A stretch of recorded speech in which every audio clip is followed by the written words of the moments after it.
जय गुरु जी। शुक्राना गुरु जी। सारी संगत को जय गुरु जी। संगत जी, आपको पता है गुरु जी हमारे पास किसी भी रूप में आ सकते हैं। गुरु जी हमारा किसी भी रूप में आकर टेस्ट ले सकते हैं, लेकिन हमें ही गुरु जी को समझना होता है कि कब हमारे पास गुरु जी आए हैं। हमें हमेशा गुरु जी के इशारों को समझना चाहिए। इसी पर एक आंटी जी का सत्संग सुनते हैं, जिसमें उन्होंने इस बात को बहुत अच्छे से एक्सप्लेन किया है। ये सत्संग पूरा ज़रूर सुनिएगा, आपको बहुत अच्छे आंसर्स मिलेंगे।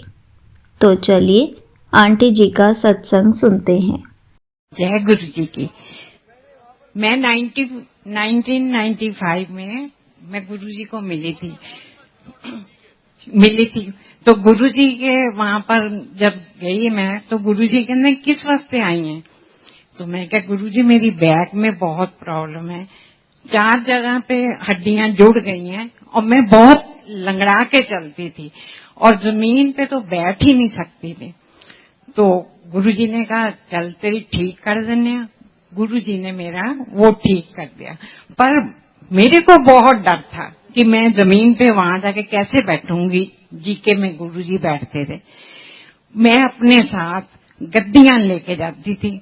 तो गुरु जी ने क्या कल तो गद्दियां नहीं लेके आनी है, पर मेरे को डर, कहाँ मेरा घर, कहाँ गुरु जी, मैं नहीं बैठ सकूंगी। तो मैंने एक लिफाफे में वो पॉलिथीन में डाल ली गद्दियां और उसके ऊपर तौलिया रख दिया और मैं गुरु जी के पास चली गई। गुरु जी फिर कहते तनु क्या ना गद्दियां नहीं लेके आनी है, फिर तू गद्दियां ले आएंगे। बड़ा समझ नहीं आया भाई किसने बताया। गुरु जी को पॉलिथीन में है। मैंने इनको पूछा कि आपने बताया? कहते नहीं, मैं क्यों बताऊंगा। फिर अगले दिन फिर वही, मैं गद्दियां एक और लिफाफा और उसके ऊपर चढ़ा के फिर पता ना चले। फिर गुरुजी कहते हैं, फिर तीसरी बार मेरे हस्बैंड ने कहा कि यहाँ तू जाएंगी, यहाँ तेरी गद्दियां जानी। तो मैं गद्दी ले गई। मैं क्या मैं गाड़ी में रख देती हूँ, नहीं बैठा जाएगा तो मैं वापस आ जाऊंगी। मैं वहां गई तो मैं 3 घंटे गुरुजी के चरणों में वहां बैठी रही, मुझे कोई प्रॉब्लम नहीं। और मैं आप देखो बिल्कुल ठीक ठाक हूँ, मैं चल फिर सकती हूँ, मैं जमीन पे भी बैठ जाती हूँ। पर आजकल जरा ये है घुटनों में प्रॉब्लम है, उसकी वजह, बैक की प्रॉब्लम नहीं है। गुरुजी ने मेरा ये ठीक किया। उसके बाद गुरुजी दुकान पे आए, कहते हैं तू ना दुकान रोज जाएगा। मैं कहा गुरुजी मेरा वहां पर क्या काम, मुझे तो कुछ समझ नहीं आती दुकान। कहना तनु क्या तू दुकान गई। मैं दुकान पे जाना शुरू कर दिया। हम नीचे बैठते थे गद्दे पीछे हुए। तो आपको पता ही है कि दुकानों पे मांगने वाले बहुत आते हैं। तो गुरुजी आए होंगे, मुझे क्या पता। मैं कहा जा बाबा माफ कर। गुरुजी नहीं मत चले गए। उसके बाद फिर मैं कही रोज रोज कौन आ जाते हैं। एक बार गुरुजी आए तो ऐसे ही अपने इस बेस में नहीं आते थे। गुरुजी आए तो आके कहते चेंज चाहिए। हमने चेंज क्या करना है, हमारे तो कोई काम का नहीं। पर गुरुजी ने, जो आदमी आया था उसने बोला अपने नौकर को भेजो, सामने बैंक था पंजाब नेशनल, वो वहां चला गया। नौकर ने पैसे इनको दिए, जो आदमी था तो वो अंदर चला गया बैंक में। उसके बाद आया ही नहीं। वो बड़ी देर खड़ा रहा, गार्ड को पूछा, गार्ड ने कहा कि बैंक तो कोरोना बंद हो गया, अच्छे से कोई आदमी है ही नहीं। तब वो थे पैसे 6,400 रुपये। ये 95 की बात कर रही हूँ। बड़ा आ गया वापस करना, आज तो वो आदमी हमें धोखा दे गया। चलो चुप करके शाम को गुरुजी के पास जी के में गए। गुरुजी ने को कहा, गुरुजी कहने चल तेरे कष्ट कटे। मेरे को तो इस चीज की समझ नहीं आई। एक नुकसान हो गया, ऊपर से गुरुजी कह रहे हैं कष्ट कटे हैं। बड़ा ही अजीब लगा। पर उस टाइम हम नए नए थे, हमें कोई इतना विश्वास नहीं था। अब तो हम मानते हैं गुरुजी हमारे भगवान हैं। उसके बाद वो 6,400 चले गए। उसके बाद गुरुजी फिर आए, आके ना दुकान पे गेट में खड़े हो गए और इतना लंबा आदमी था कि उसके जो बाल थे वो गेट के साथ टच कर रहे थे और इतना मोटा रस्सी बांधी हुई यहाँ पर। बड़ा, मैं कुछ नहीं कहा, ना उस आदमी ने कुछ मांगा, उसने ये खड़ा हो गया। मैं कहा जा बाबा माफ कर, वो नहीं गया क्योंकि उस टाइम ये पैसे गिन रहे थे, कहीं से पेमेंट आई थी। मैंने कहा आज फिर न चली जाए। फिर वो आदमी फिर खड़ा रहा। हाँ, नौकर कहते बिल्कुल भोले शंकर लग रहे हैं, दे दो। मैंने 2 रुपए बस ऐसे हाथ डाला गुरुजी को, वो नौकर को बोला कि दे यार, वो देने गया, आदमी गायब हो गया। बड़ी अजीब लगा। उसने, हमारी दुकान ना फर्स्ट फ्लोर पे है, तो वो बाहर गया और गार्ड को बोला एक आदमी है, कहते इतना बड़ा आदमी आता तो नजर ना आता, कोई नहीं गया। वो जो आदमी आया था वो गेट पे ही पैदा हुआ, गेट से ही गायब हो गया। तो वो नीचे तक गया, देखा कोई नहीं है, वापस आया, 2 रुपए मेरे को दे दिए, पर्स में डाले। शाम को गुरुजी के पास फिर गए। गुरुजी आज ये इतना ही बोला तो गुरुजी कहना हाँ 2 रुपए दे के पीछे नौकर नू मेरे पगाया और मैं तेरे 2 रुपए का भुखा हो। गुरुजी 2 रुपए के लिए और आप थे, कहते होर की तेनू पता नहीं चलता मैं दुकान। गुरुजी आप आओ दुकान पे, इस वेश में आओ, तो मुझे क्या पता चलेगा कि आप वो कौन है। कभी कभी तो बहुत ही गलत बात बोल देते हैं। गुरुजी कहते आवांगा तो इस तरह ही आऊं। बड़ा मतलब आते, कभी आके मेरे को एक कड़ा दे गए गुरुजी, कभी आते माला जपने के लिए दे जाते। तो मेरे को ये नहीं समझ आता ये कौन है। गुरुजी कहते मैं अन्ना तो पहचान भी को नहीं। मैं कहा गुरुजी आप आते हो, थोड़ा सा इशारा कर दो मेरे को कि मैं गुरु हूं, तो मैं देखो आपकी कितनी खातिर करूंगी। हम तो करोल बाग में मार्केट में बैठे हुए हैं। गुरुजी कहते ना आवांगा तो इस तरह। फिर तो मैं अगर सारे सुनाने लगी तो फिर तो बहुत टाइम चाहिए, मैं थोड़े से सुना देती हूँ। मेरी आंख में शुगर आ गई। गुरुजी ने, मैं के सब डॉक्टरों को दिखाया, फिर मेरे को किसी ने कहा गंगाराम में जाओ, वहां गई, उन्होंने कहा शुगर आ गई है, ऑपरेशन कराना पड़ेगा, आप टाइम बता दो कौन से दिन को कराना। मैं गुरुजी के पास गई, मेरे को ये था कि मैं गुरुजी को पूछे भी ना तो कुछ नहीं कराऊंगी।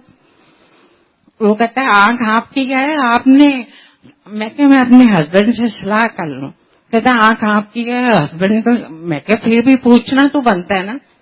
मेरा मतलब था कि मैं गुरुजी के पास गई, गुरुजी डॉक्टर ये कह रहा है, कहते परवाह ना कर, ऑपरेशन ना कराई, अगर कराया तो तू अन्नी हो जाएगी, तेनू दिखना ही बंद हो जाएगा।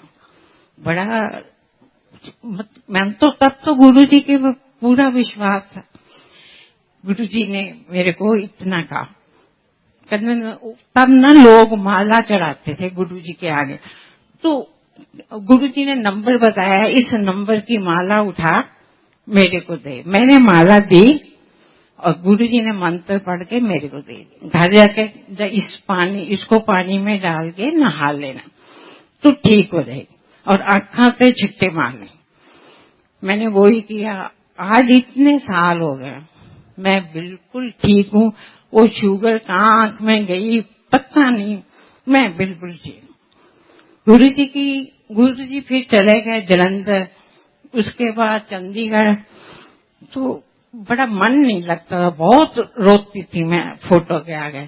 मैं जलंधर गई, गुरुजी कहने मेरी आंटी तू मेरी फोटो आगे बहुत रोंदी है, तू रोया ना करे कर, तू खुश रहा कर, मैं हर वेले तेरे नाल हां, मैं तेरे अंदर हां, तू कभी अपने आप को कल्ला ना समझी।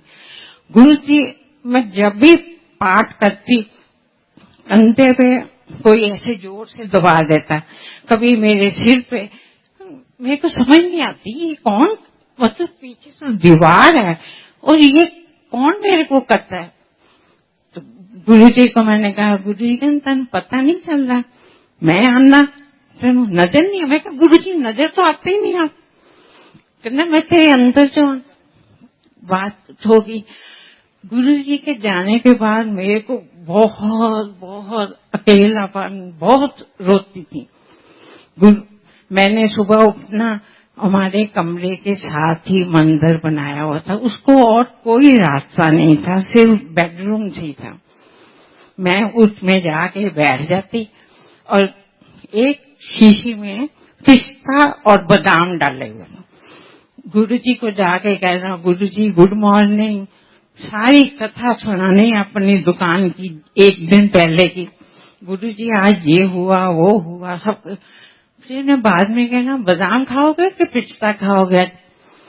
तो अपने आप ही 2 चुप उठाने शीशी में से और गुरु जी को भोग लगा के, एक आप खा लेना, एक मैं अपने हस्बैंड को दे देना। ये किस्सा काफी महीने चलता है। एक बार मैं जलंधर में गई, गुरु जी कहने, मीरा आंटी गुड मॉर्निंग। मैंने कहा रात का टाइम है और गुरु जी कहते हैं गुड मॉर्निंग। चलो गुरु जी से क्या मतलब बोलना, चुप ठीक है। गुरु जी कहते की गल है, रोज मैं बादाम किससे बड़े खानी है। मैं कहता गुरु जी मैं तो वहां करती हूँ। कहना मैनू सब पता है, गुरुआ नू बादाम नहीं, गुरुआ नू फूल चढ़ाए दे। तब से और अब मैं गुरु जी को फूल ही चढ़ाती हूँ। फिर गुरु जी चंडीगढ़ आए, हम गए चंडीगढ़, वहां जाके रात को 8-9 बजे पहुंचे और गुरु जी 2 बजे कह रहे, चल मेरी आंटी दिल्ली वापस। बड़ा अजीब लगना, वापस आ गए। उस टाइम ना चंडीगढ़ के पास हम वो कोई ब्रिज बन रहा था, ठीक हो रहा था। हम रास्ता हमें तो एक ही तरफ से आता था, हम वाया पंचकुला होके चंडीगढ़ चले गए। उस टाइम तो सुबह थी, मतलब रोशनी थी। गुरु जी के पास गए तो रात को गुरु जी बोले, चल दिल्ली वापस। हम वापस आने लगे तो हमें रास्ता ही नहीं पता। हम पंचकुले से रास्ते में लोगों किससे पूछे, आधी 2 बजे हुए रात के, कोई नजर नहीं आ रहा था, कुछ नहीं, कोई लाइट नहीं, कुछ नहीं। हम कहीं ये ना हो कि सुबह तक हम कहीं पता नहीं कहाँ पहुंच गए, कोई साइन बोर्ड नहीं लगा हुआ, कुछ नहीं लगा हुआ। आगे खेत में से लाइट आई, छोटी छोटी 2, वो बिल्कुल मेरे पास आ गई, गाड़ी के बिल्कुल साथ।